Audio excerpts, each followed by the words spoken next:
থাকে কিন্তু খাওয়ার সুযোগ থাকে না, এটা ভুল কথা। আমার কাছে টাকা পয়সা আছে, আমি খেতে পাবো তাও নয়। আমি সকাল থেকে অনেক ধরনের রান্না করেছি, তারপর আমি ওই একটা দেড়টা দুটোর মধ্যে ভাত খেয়ে নেবো, এটাও সম্ভব নয়। কেন জানো না? ভগবান যা লিখে রেখেছেন, ভগবান যা করে রেখেছেন, ঈশ্বর যেটা করে রেখেছেন আপনার বাড়িতে, রান্না করেও দেখবেন আপনি খেতে পাচ্ছেন না। আবার দেখবেন বাড়িতে রান্না করেননি, হঠাৎ আপনি নানার ব্যঞ্জন দিয়ে সেবা হয়ে গেল। কখন যে কার কপালে কি আছে বলা খুব মুশকিল, কারণ আমাদের ইশারায় কিছুই চলে না। তাহলে কত পশু আছে, কত অসহায় পশু যারা খিদের জ্বালায় ছটফট করে, তারা কি কৃষ্ণ নামের মহিমা বোঝে? বোঝে না। 80 লক্ষ বার বেরিয়ে গেল, আর 4 লক্ষ বার মাত্র মানুষ। তার মধ্যে কত মানুষের কত দুঃখ বাবা বলো। কারো হয়তো হাত নেই, কারো পা নেই, কেউ কান থাকতেও ভালো করে শুনতে পায় না, কেউ মুখ থাকতেও বদন ভরে কৃষ্ণ নাম গাইতে পায় না। শুধু কি তাই? এমন হতে পারে কোন সন্তান মায়ের গর্ভেই পতন হয়ে যায়। 4 লক্ষর মধ্যে কোন সন্তান গর্ভেই পতন হয়ে যায়, মারা যায়। কোন সন্তান হয়ে মারা যায়, কোন সন্তান 15 বছর, 20 বছর, 22 বছর। এখন তো শুনতে পান কত দিকে কত বিপদ। এই তো গত মনে হয় কালী পুজোর আগের দিন যেখানে প্রোগ্রাম করে এলাম, সেখানেই তো যে দাদা ছিলেন সেই দাদা বললেন 80 লাখ টাকা খরচা করেছি, কিন্তু আমার ছেলেকে ব্যাঙ্গালোরে এনেও আমি ভালো করতে পারলাম না। চিন্তা করুন, 80 লাখ টাকা খরচা করেছে তবু তার সন্তানকে ফিরে পায়নি। তাহলে মানুষের এই ছোট্ট জীবন, এই 84 লক্ষ জনের মধ্যে 4 লক্ষ বার মানুষ, আর এই মানুষ জন্ম পেয়ে যদি হরি নাম কৃষ্ণ নাম না করে, যার দয়ায় বেঁচে আছি, যার দয়ায় দুমুঠো মুখের মধ্যে খাবার যাচ্ছে, যার দয়ায় পড়েছি, যার কৃপায় আমরা জীবন নিয়ে জীবন ধারণ করছি, তার সঙ্গে যদি আমরা বেঈমানি করি মা, তাহলে আমাদের সর্বশেষ হয়ে যাবে। ভগবান বলেছেন, যে করে আমার আশ, আমি করি তার সর্বনাশ। তবুও যদি ছাড়ি না আমার আশ, আমি হই তার দাসানুদাস। সকাল থেকে রাত্রি পর্যন্ত যাবতীয় যা কর্ম করেন, কার জন্য করেন বলুন? সত্যি কথা বলুন। সকাল থেকে রাত পর্যন্ত যা কর্ম করেন, কার জন্য করেন? নিজের সুখের জন্য করেন। নিজের জীবনে যাতে ভালো থাকি, সংসারে ভালো থাকি, তার জন্য করি।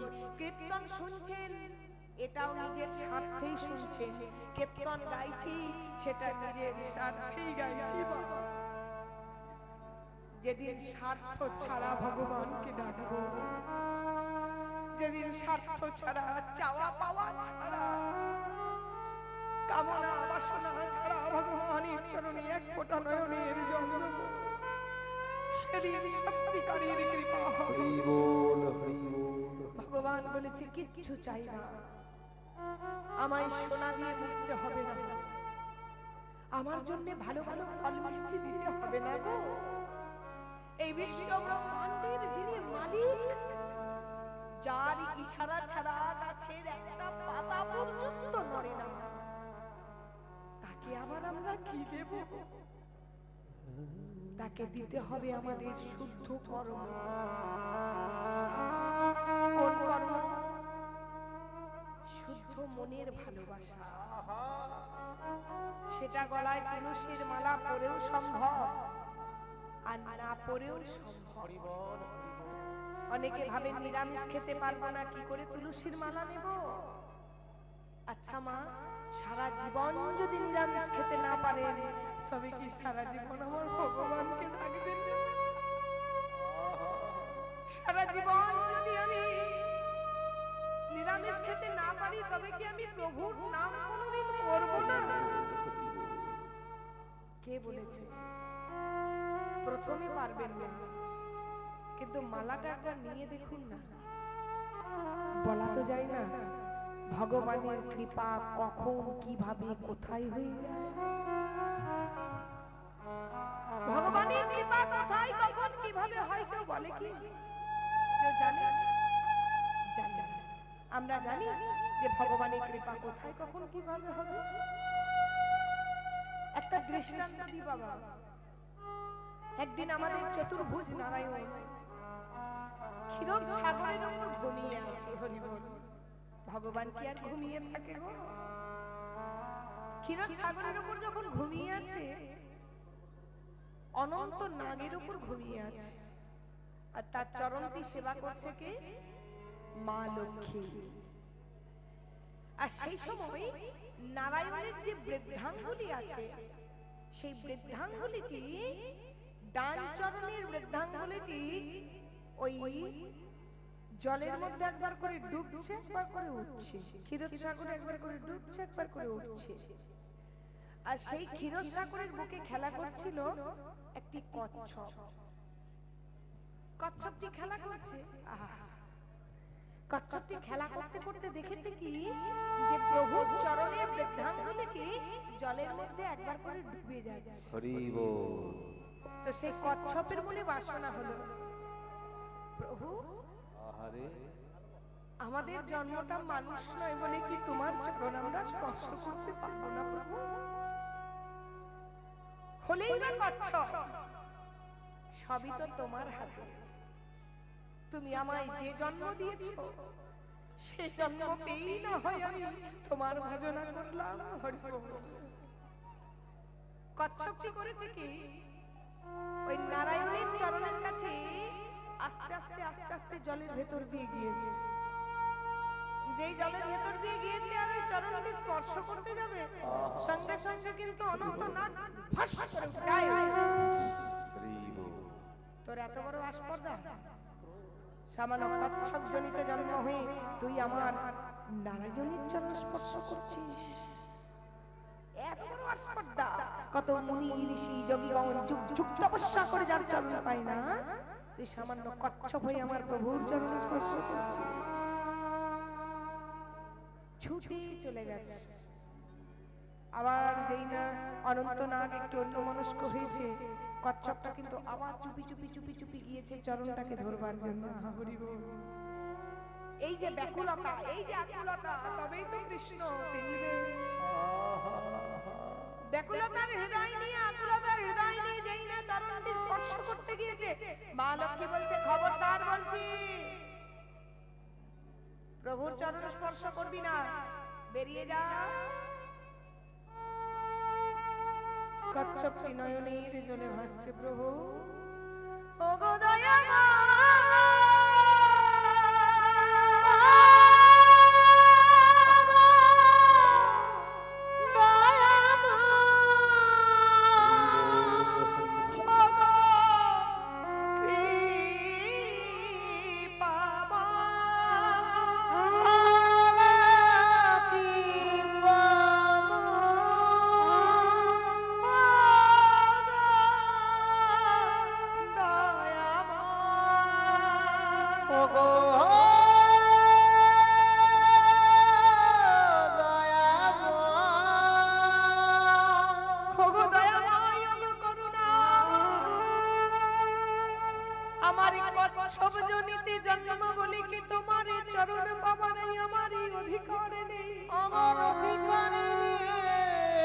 বলো চতুর্ভুজ নারায়ণ, তুমি যদি দয়াময় হও, তুমি যদি কৃপাময় হও, তুমি যদি ভক্তবৎসল হও, তবে আমি জলের প্রাণী হই কি তোমার ভক্ত হতে পারলাম না, ভক্ত হতে পারলাম না।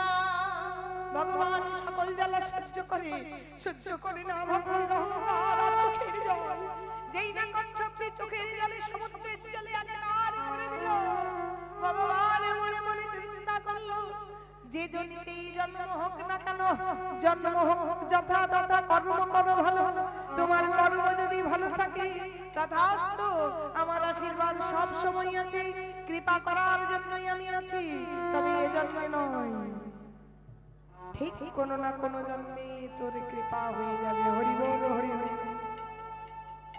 পরজন্ম হলো ত্রেতা যুগ, যুগ এলো ত্রেতা, জন্ম হলো নারায়ণের রাম, আর সেই কচ্ছপটির জন্ম হলো কেবট বা মাঝি রূপে। হরি বল। তাহলে চিন্তা করুন, ভগবানকে ডাকার জন্য কচ্ছপ থেকে মানুষ হয়ে গেল। রামচন্দ্র যখন 14 বছরের জন্য বনবাসে যায় মা সীতার ভাই লক্ষ্মণকে নিয়ে, সেই সময় অহল্যাকে উদ্ধার করেছিলেন, পাষাণ উদ্ধার করেছিলেন। এবার পাষাণ উদ্ধার করে যখন ওই নদীর ঘাটে এসে দাঁড়িয়েছে, সেই কচ্ছপ কেবট অর্থাৎ মাঝি একটি নৌকা নিয়ে দাঁড়িয়ে আছে। এবার যখন নৌকা নিয়ে মাঝি দাঁড়িয়ে আছে, রামচন্দ্র কিন্তু জানে এই মাঝি সেই কচ্ছপ, কিন্তু মাঝি জানে না যে আমি কি ছিলাম আর ইনি কে। হরি বল। রামচন্দ্র বলছে মাঝি পার করো। আহা হরি বল।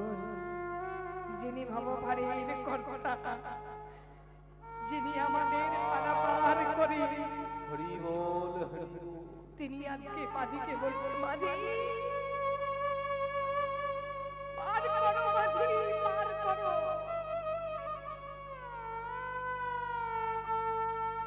মাঝি বলছে প্রভু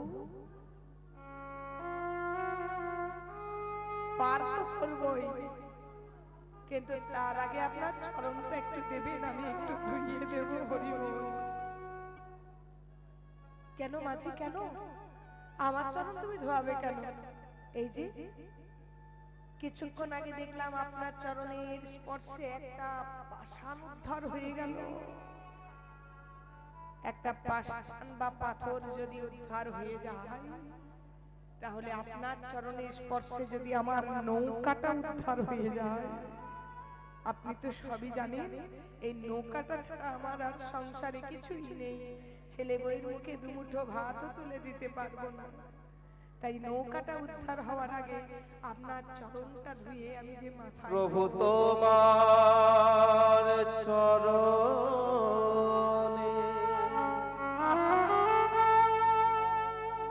সপে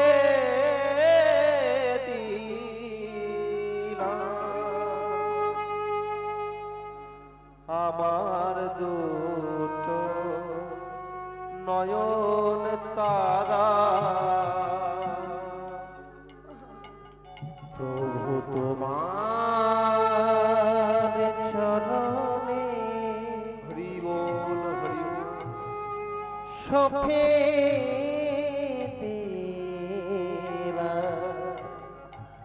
আমার দুটো নয়ন তারা। প্রভু তোমার চরণে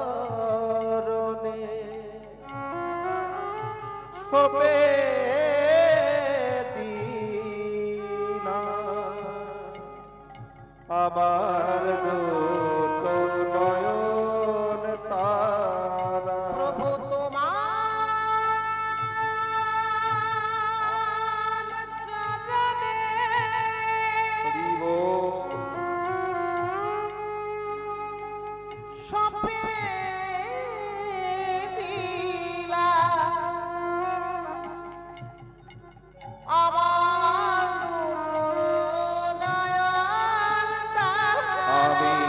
অভাগা কৃপা করো।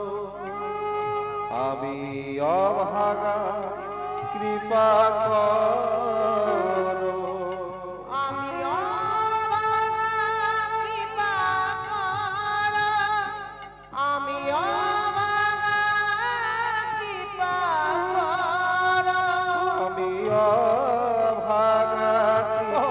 করো। আমি অভাগা কৃপা করো।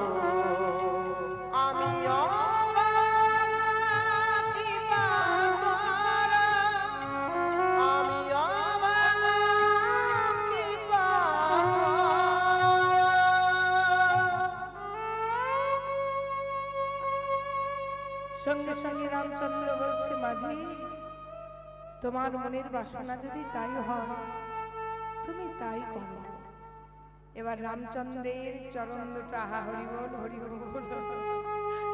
যে চরণের লাগি কচ্ছপের এত চোখের জল, সেই কচ্ছপ আজ মাঝি, সেই নারায়ণ আজ রাম, সেই অনন্ত নাগ ভাই লক্ষণ, সেই মা লক্ষ্মী আজ সীতা, সবাই আছে ধর্মচক্র দেখুন, ভগবানের কৃপা দেখুন।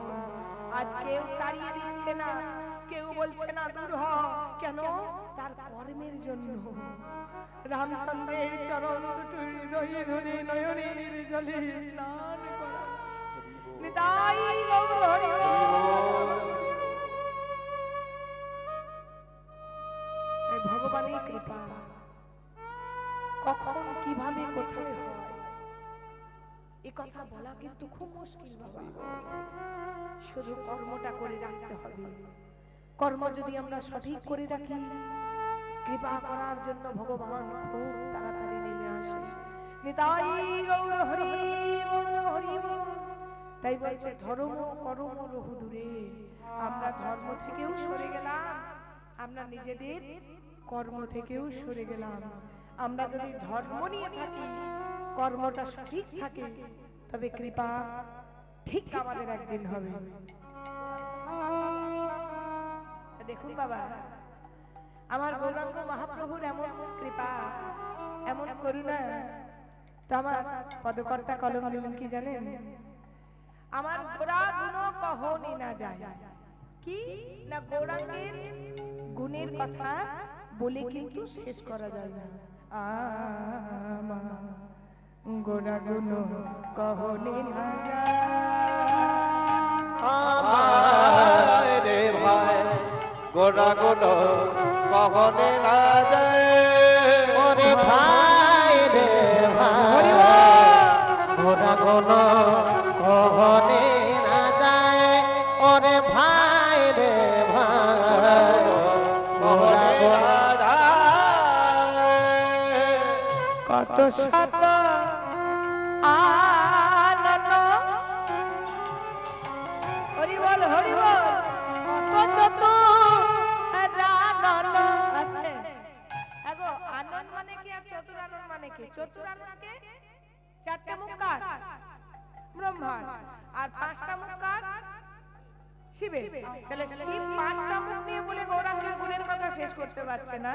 ব্রহ্মা চারটে মুখ নিয়ে, তাতে আবার দেখুন আমাদের 3 ঘন্টা সময়, তার মধ্যে কিন্তু আমাদেরকে বলতে হবে কত শত কত শত কত শত আনন্দ,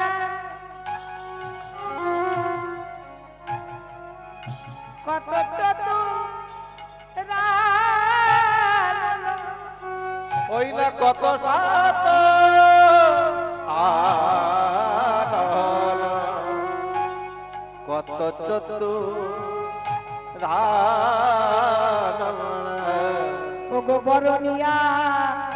বরণিয়া মানে হচ্ছে বর্ণনা, বর্ণনা। ওরে নাই পায়, ওর মানে শেষ। বলছে বর্ণনা করে ভগবানের কথা শেষ করা যায় না। বরণিয়া ওরে নাহি পায়। ভাই রে ভাই, গোরা গুণ কহনে না যায়। ভাই রে ভাই, গোরা গুণ কহনে না যায়। ওরে ভাই রে ভাই, গোরা গুণ কহনে না যায়। ভাই রে ভাই, গোরা গুণ কহনে না যায়। ভাই রে ভাই, গোরা গুণ কহনে না যায়। আচ্ছা, খোঁজে ঠিক করুন। জানি তাই। তাহলে গৌরাঙ্গের গুণের কথা বলে শেষ করা যায় না? শেষ করা যায় কি? তবে একটু বলি বাবা, গৌরাঙ্গের গুণের কথা জানতে হলে একটু শাস্ত্র অধ্যয়ন করতে হবে। দেখুন আপনারা তো মেদিনীপুরের মানুষ, মেদিনীপুরের মানুষকে শিক্ষা দেওয়ার প্রয়োজন হয় না, কারণ আপনারা এর অনেক আগেই শিখে বসে আছেন। সবচেয়ে বেশি যদি কীর্তন হয় সেটা হচ্ছে মেদিনীপুর ডিস্ট্রিক্ট, পূর্ব বলুন পশ্চিম বলুন, দুটোতেই কিন্তু কীর্তনের সচরাচর প্রচুর বেশি। আমরা 90% কীর্তন মেদিনীপুরে করি। তো আপনাদের শিক্ষা দেওয়ার কিছু নেই। আপনারা জানি শাস্ত্র অধ্যয়ন করেন, কিন্তু ধরুন শাস্ত্র অধ্যয়ন অনেকে তো নাও করতে পারে। কেন না, এক হতে পারে ইচ্ছাকৃত, এক অনিচ্ছাকৃত। ইচ্ছাকৃত হয়তো সময় নেই, অনিচ্ছাকৃত কি হয়তো লেখাপড়া জানে না। এমনও হতে পারে বাবা অক্ষর পরিচয় নেই, তারা লেখাপড়া জানে না, তারা কি করে ভাগবত রামায়ণ গীতা এগুলো পড়াশোনা করবে। কিন্তু যাদের লেখাপড়া আছে, বড় বড় শিক্ষিত ছেলে মেয়ে ডিগ্রি নিয়ে পাস করে আসছে, শাস্ত্রে বলছেন তারা যদি একবার গীতা পাঠ না করে, যত শিক্ষিত হোক, তারা যদি গৌর ভজনা না করে, কৃষ্ণ ভজনা না করে, তবে তার গোটা পড়াশোনাটাই হয়ে গেল জীবনের বৃথা বৃথা বৃথা। এখনকার পড়াশোনা মানে কিন্তু চাকরির জন্য পড়াশোনা, যার জন্য মানুষ মানে বাচ্চাদিকে কিছু শেখাতে পারছে না।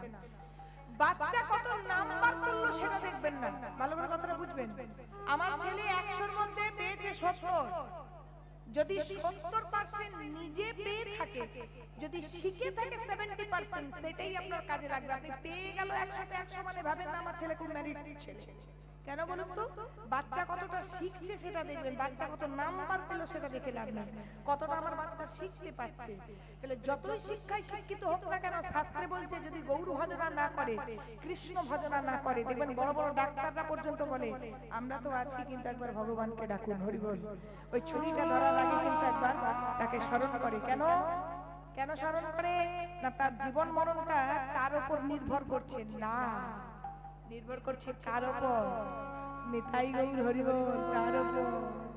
সে যদি বলে যে তার অপারেশন থিয়েটারেই মৃত্যু হবে, বড় বড় ডাক্তাররা এলেও কিছু করতে পারবে না, পারবে না, পারবে না। আর সেজন্য যদি বলে রাখবো, রাখে হরি, মারে কে? আর মারে হরি তো রাখে কে? আপনাদের এই সামনাসামনি সদর হসপিটালেও সে ভালো হয়ে যাবে, হরি বল।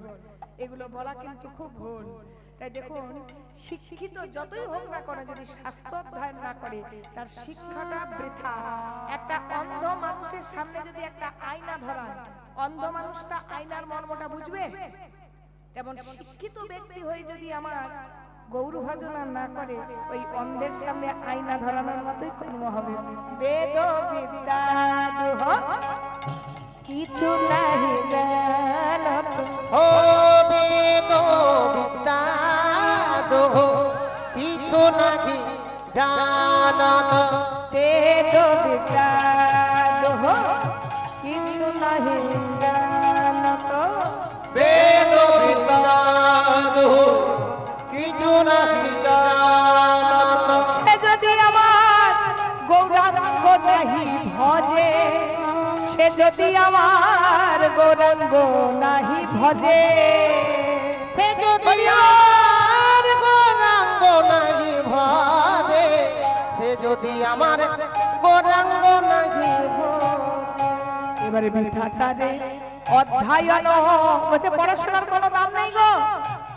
যেজন ঈশ্বরকে ভজনা না করে, যদি কেউ ভগবান না ভালোবাসে, সে কোনোদিন বাবা মাকেও ভালোবাসতে পারবে না। আর প্রতিটা কীর্তনিয়ার একই কথা, প্রতিটা বড় মানুষের একই কথা, প্রতিটা ভাগবত পাঠের একই কথা, আগে জ্যান্ত দেবতাদেরকে পুজো করো, আগে ঘরের বাবা মাকে ভালোবাসো, শ্রদ্ধা করো, তোমার কৃপা এমনি হবে।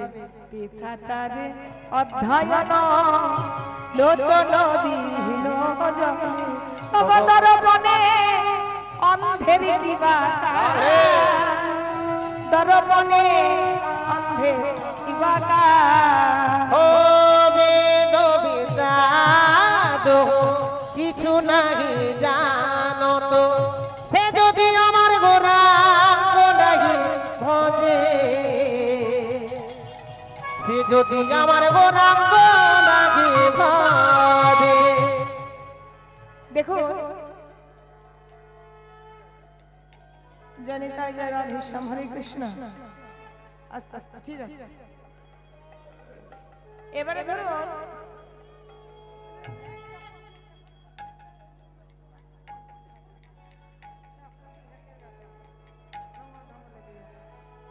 আচ্ছা বাবা, এবারে ধরুন অনেকে আছে তো যাদের ধরুন অক্ষর পরিচয় নেই, মানে পড়াশোনা করতে পারে না, তাহলে তারা কি করে গৌর ভজনা করবে? তাদের কি গৌর ভজনা করা যাবে না? যাবে। এক ব্যক্তি গুরুদেবের কাছে দীক্ষা নিয়েছে। দীক্ষা নেওয়ার পর সেই ব্যক্তিকে গুরুদেব বলেছে, বাবা আজ থেকে তো দীক্ষা নিলে, আজ থেকে তুমি প্রতিদিন সন্ধ্যাবেলায় বসে গীতার অন্তত 2টো করে শ্লোক অন্তত পড়বে। এর বেশি পড়তে পারো তবে এর কম পড়বে না। তো যাকে বলেছে সে ব্যাটার আবার অক্ষর পরিচয় নেই, অ আ ক খ জানে না, সে আবার কি গীতা পাঠ করবে? তো তার মনে বড় কষ্ট হলো যে গুরুদেব যখন বলেছে তখন পাঠ তো করতে হবে। করেছে কি না, গীতা বইটা নিয়ে আসন পেতে বসেছে। আর দেখবেন আপনি যখন ভালো কাজ করবেন আপনার পেছনে টিটকারি দেওয়ার জন্য অনেক লোক পাবেন। যখন আপনি ভালো কাজ করবেন আপনার পেছনে টিটকারি দেওয়ার মতন অনেক লোক পেয়ে যাবেন। তো সবাই পাড়ার বলাবলি করছে, বাবা ভারী গীতা পাঠক হয়েছে, পড়তে জানে না, আর সন্ধ্যাবেলায় কেমন গীতা বইটাকে নিয়ে বসে বসে কি যে গুনগুন করে, যার যেমন ভাব তার তেমন লাভ। এবার গীতাটা পড়তে পড়তে, আহা পড়তে তো পারে না, ওই দেখতে দেখতে হলো কি একদিন কৃপা হয়ে গেল। এটা কলিযুগের ঘটনা। স্বয়ং চৈতন্য মহাপ্রভু তখন সন্ন্যাস ধর্ম গ্রহণ করেছেন। সন্ন্যাস ধর্ম গ্রহণ করে দাক্ষিণাত্যের পথ দিয়ে যেতে যেতে ভগবান বুঝতে পারলেন হ্যাঁ কাঙ্গা ভক্ত আমায় ডাকছে। ভগবান কিন্তু তার দরজায় এসে উপস্থিত হলেন একেবারে কুটিরের সামনে। আহা গীতা পড়তে জানে না, গীতা গীতা বইটি নিয়ে বসে আছে, আর চৈতন্য মহাপ্রভু স্বয়ং চলে এলেন তার দরজা। যে ভগবানের লাগি যুগ যুগ তপস্যা করছে কিন্তু যে পড়তে জানে না তার কৃপা হয়ে গেল। কেন? শুদ্ধ মন আর বিশ্বাস। বিশ্বাসের লাই বস্তু তর্কে বহুদূর। যেই চৈতন্য মহাপ্রভু এসেছে ভগবানকে তো চিনতে পারেননি সেই ব্যক্তি। চরণ দুটো ধরে বলছেন, সন্ন্যাসী আসুন, আসন গ্রহণ করুন। ভগবান জিজ্ঞেস করছে, আচ্ছা বাবা তোমায় একটা প্রশ্ন করি, তুমি গীতার কোন অধ্যায়টা পড়ছো যে তোমার নয়ন দিয়ে এত জল পড়ছে? সেই ব্যক্তিটি বলছে, সন্ন্যাসী আপনি ভুল করছেন, আমি গীতা পড়বো কি? আমার অক্ষর পরিচয় নেই, গীতা তো আমি পড়তে পারিনি, গীতা আমি পড়তে পারিনি। তুমি গীতা পড়নি অথচ নয়নের জলে ভাসছো। আসলে জানেন ওই গীতা বইয়ের সামনে পাতাটায় যে ছবিটি আছে, স্বয়ং ভগবান যিনি আদি যিনি অন্ত, অনাদির আদি গোবিন্দ স্বতন্ত্র পুরুষ পরমাত্মা ভগবান, যিনি অর্জুনের যুদ্ধের রথের সারথি হয়েছে। অর্জুন এমন কি কর্ম করেছিল যে অর্জুনের যুদ্ধের রথের সারথি হয়েছে স্বয়ং ভগবান।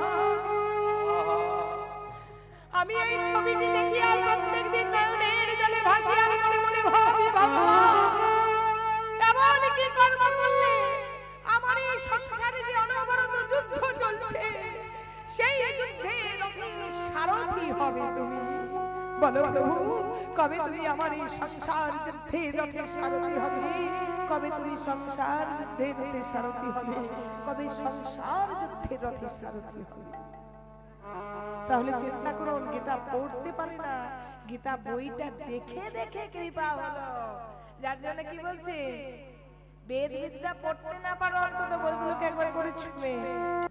আজকে চৈতন্য মহাপ্রভু সমস্ত ভক্তদেরকে নিয়ে শ্রীবাসের আঙিনায় কীর্তনে রত হয়েছেন। কাকে নিয়ে? বামে গদাধরকে নিয়ে। আচ্ছা মা, ও মা শুনছো? ঠিক করে শুনছো? আচ্ছা মা, আমাদের কলিযুগের রাধারানী কে গো? কলিযুগের রাধারানী কে? কলিযুগের রাধারানী কি হয়ে এসেছে? কোন অঙ্গে এসেছে? বিষ্ণুপ্রিয়া না, বিষ্ণুপ্রিয়া না। কলিযুগে রাধারানী গোবিন্দের অর্ধেকটা অংশ, রাধারানীর অর্ধেকটা অংশ গোবিন্দের অঙ্গে আর অর্ধেকটা অংশ গদাধর হয়ে এসেছে। দেখবেন চৈতন্য মহাপ্রভুর বামে যিনি আছেন তিনি গদাধর, তিনি হচ্ছেন কলিযুগের রাধারানী। আচ্ছা তা না হয় হলো, আজকে গদাধরকে বামে লয়ে কার আঙিনায় কীর্তন করছেন মহাপ্রভু? শ্রীবাসের আঙিনায়।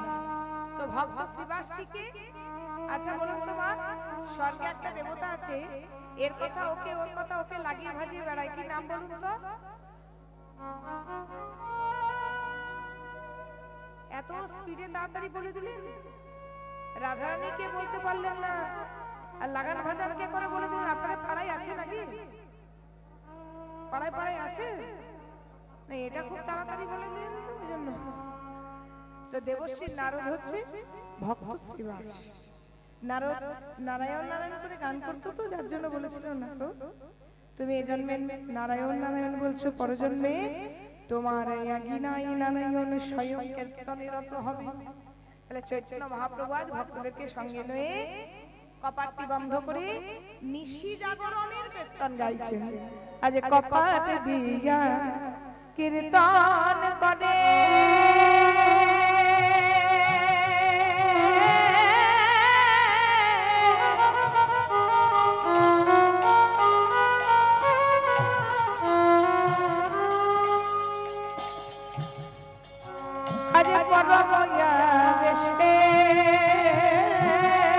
ওই না কপাট দিয়া কীর্তন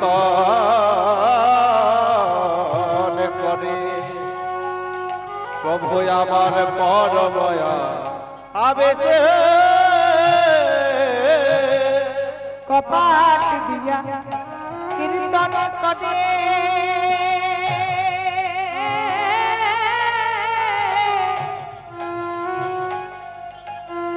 প্রভু আমার পরময়া বেশে। ওই না কপাট দিয়া কীর্তন করে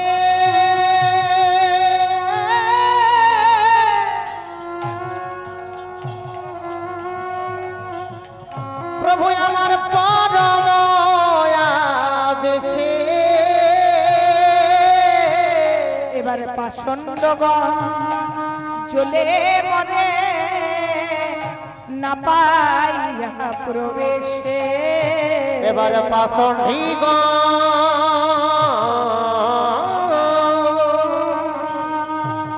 জ্বলে মরে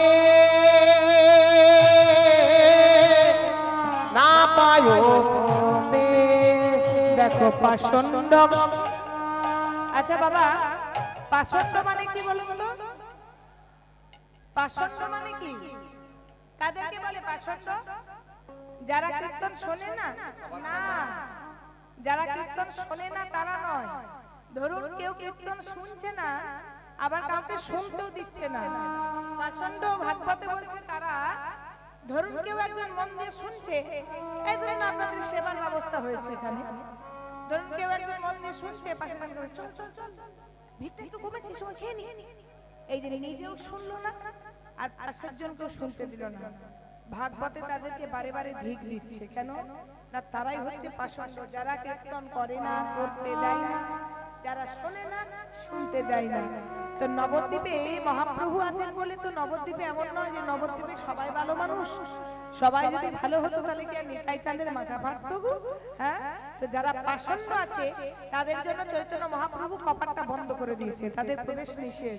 আরে পাষণ্ড জ্বলে মরে না পাইয়া প্রবেশে। এবার তো পাষণ্ড জ্বলে মরে একবার না পায় প্রবেশ। তারা জ্বলে মরে, আহা জ্বলে মরে, জ্বলে মরে, তারা জ্বলে মরে পাষণ্ডগণ তারা জ্বলে মরে। আহা পাষণ্ডগণ তারা জ্বলে মরে। মধুর হরিনাম কৃষ্ণ নাম শুনিতে না রে পাষণ্ডগণ জ্বলে মরে। তারা হরিনাম কৃষ্ণ নাম শুনতে না রে পাষণ্ডগণ জ্বলে মরে। অন্তরঙ্গ লইয়া কনে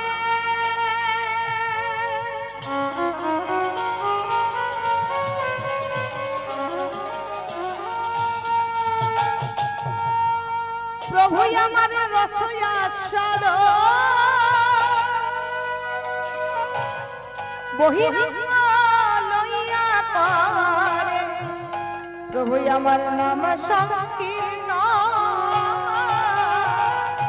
অন্তরঙ্গ সঙ্গে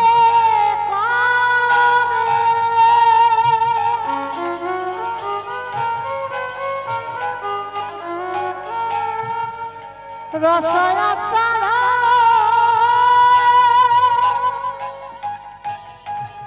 বহিরঙ্গ সঙ্গে করে হরি নাম সংকীর্তন তারা মুখে হরি হরি হরি বলে তারা হরি হরি হরি বলে তারা হরি হরি হরি বলে তারা হরি হরি হরি ভক্তগণকে সঙ্গে করে তারা মুখে হরি হরি হরি বলে ভক্তগণকে সঙ্গে করে তারা হরি হরি হরি বলে ভক্তগণকে সবাই মিলে হাত তুলে সঙ্গে করে প্রেমানন্দে বাহু তুলে ভক্তগণ সঙ্গে করে প্রেমানন্দে হরি বলে ভক্তগণকে সঙ্গে করে হেমদণ্ডে বাহু তুলে ভক্তগণকে সঙ্গে করে হেমদণ্ডে বাহু তুলে ভক্তগণকে সঙ্গে করে হরি হরি হরি বলে অখিরঙ্গ সঙ্গে করে নাম সংকীর্তন হরি হরি হরি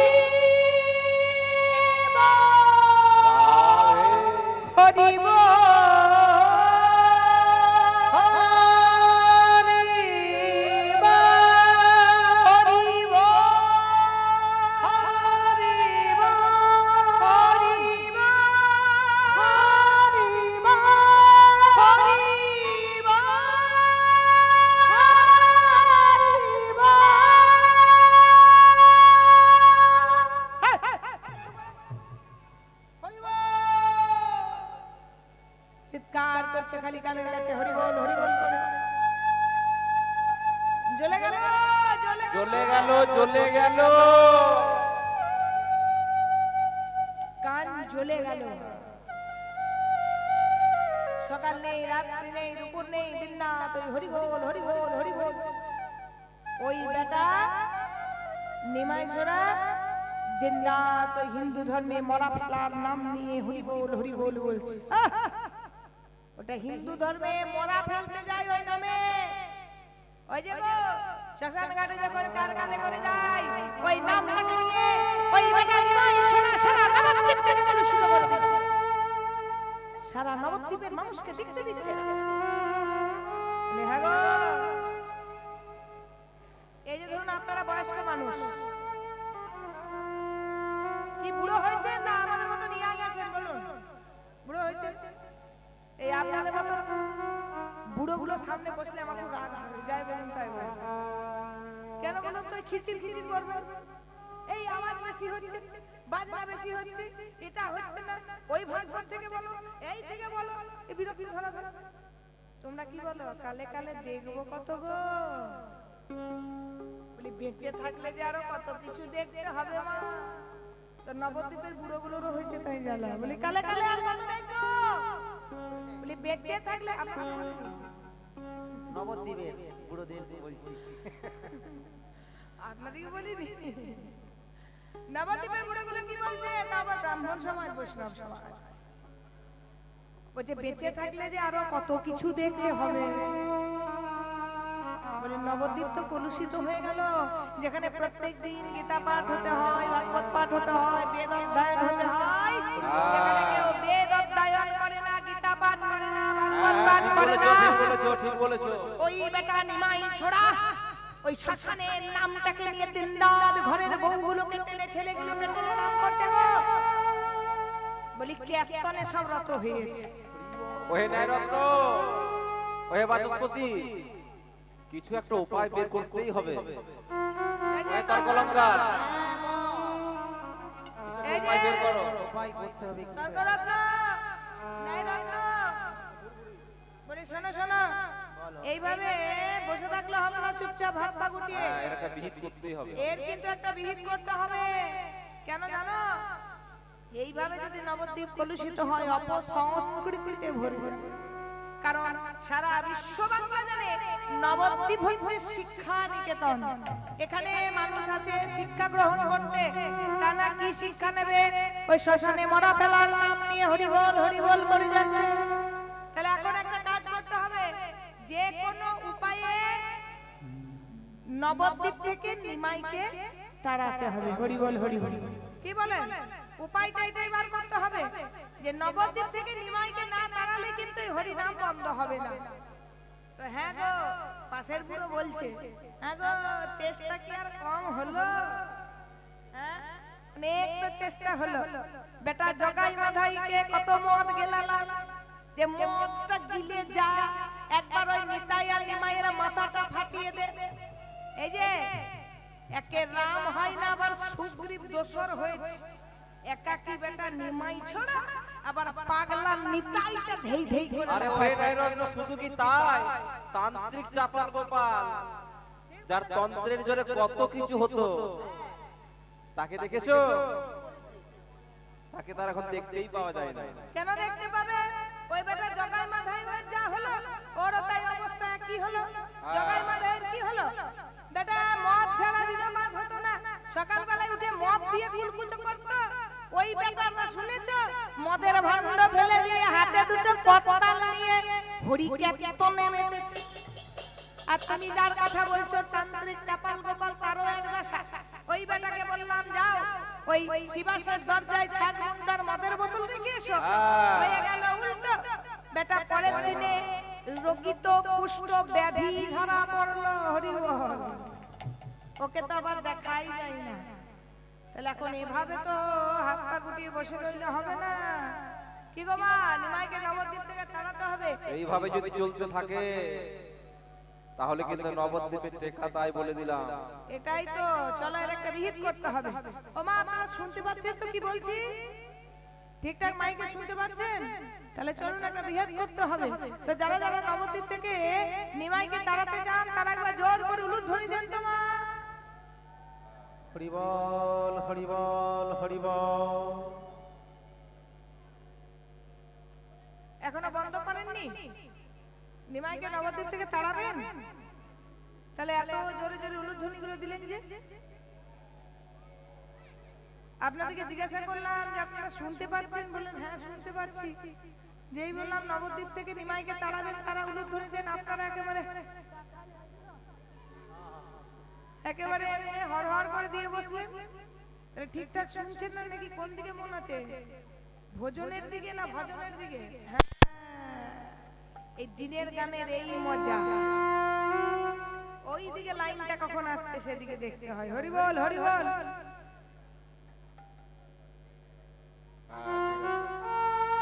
জয় রাধে শ্যাম, একবার নিতাই গৌর হরিবল হরিবল হরিবল হরিবল হরিবল। তাহলে একদল কি বলছে? একদল বলছে নিমাই ভালো ছেলে নয়, আবার আরেক দল বলছে নিমাই ভালো ছেলে নয়। কে না, এক নদের নাগরী আর এক নদের নাগরীকে গরব করে বলছে, জানিস সখী, আমি যে গোরাকে ভালোবাসি সেই গোরা কিন্তু মোটেও ভালো ছেলে নয়। দেখবেন যার ছেলে প্রথম হয় ক্লাসে, তার মা খুব গর্ব করে বলে আমার ছেলেটা না একদম পড়েই না। আবার যার ছেলে ফেল করে তার মাও বলে আমার ছেলে পড়ে না। তাহলে দুটো মাই বলছে আমার ছেলে পড়ে না, কিন্তু একজন ফার্স্ট আর একজন লাস্ট। তাহলে দেখো বাবা, একদল বলছে নিমাই ভালো নয়, আরেক দল বলছে নিমাই ভালো নয়। তবে দুটো ভালো নয়ের মধ্যে কিন্তু অনেক তফাৎ আছে। তো নদীর নাগরী আর নদীর নাগরীর কণ্ঠটি জড়িয়ে বলছে, সখী রে কে বলে গৌরাঙ্গ ভালো। ওরে নাগরী কে বলে গৌরাঙ্গ ভালো। ওরে নাগরী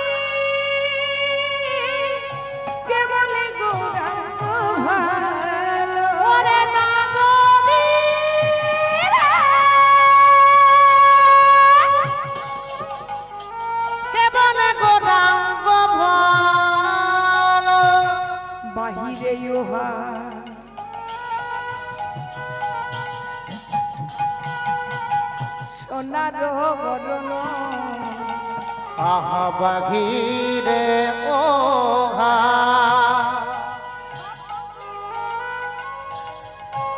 সোনার বরণ এই যে বাহিরে ওহা সোনার বরণ ওই যে ভাই রে ওহা সোনার বরণ কিন্তু ভিতরে ইহারে কালো আহা বাঘিরে ওহা সোনার বরণ বাহিরে ওহা আহা ভিতরে ওহার কালো নাগরী কে বলে গোরা রাখবো ভালো নাগরী রে কে বলে গোরাঙ্গ ভালো শোন শোন বাইরেটা দেখে একদম ভুলে যাবি না বাহিরে ইহা বাহিরে দেখিতে সোনার বদন হরিব শ্যামের মূরতিয়া আহা বাগিরে ওহা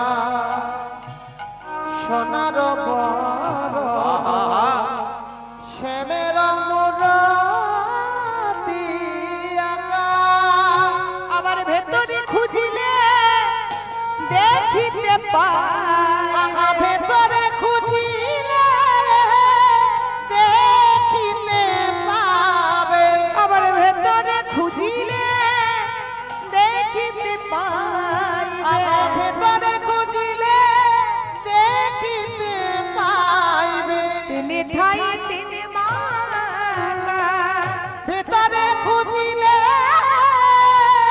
দেখিতে পাইবে তিনি ঠাই তিনি মালা নানা নদী আর নিমাই ছেলে ভালো না না না না নদীয়ার নিমায় ছেলে ভালো না নানা নদী আর নিমাই ছেলে ভালো না নানা নানা নদিয়ার নিমা